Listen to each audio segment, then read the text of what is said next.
78வது சுதந்திர தினத்தை முன்னிட்டு கோயம்புத்தூர் மாநகராட்சி நடுநிலைப் பள்ளியில் தேசிய கொடியேற்றும் நிகழ்ச்சி நடைபெற்றது.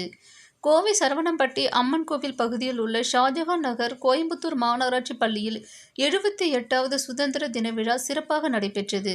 இவ்விழாவானது கோவை வடக்கு மண்டல தலைவர் தலைமையில் நடைபெற்றது. மேலும் இந்நிகழ்ச்சியில் பேசிய பிரபலங்கள் அனைவரும் சுதந்திரத்திற்காக பாடுபட்டு உயிர் தியாகம் செய்த தியாகிகளை பற்றி விரிவாக பள்ளி மாணவ மாணவிகளுக்கு நல்ல கருத்துக்களை கூறினார்கள். பின்னர் பள்ளி மாணவ மாணவிகளின் நடன நிகழ்ச்சிகள், கவிதை பேசுவது போன்ற பல்வேறு நிகழ்ச்சிகள் அனைவரையும் கவர்ந்தது. மேலும் இறுதியாக ஏராளமான பள்ளி மாணவ மாணவிகளுக்கு பரிசுகள் வழங்கப்பட்டது. மற்றும் ரோட்டரி சங்கத்தை சார்ந்த நிர்வாகிகள், பள்ளி தலைமை ஆசிரியர், மாணவ மாணவிகள் என ஏராளமானோர் கலந்து கொண்டனர்.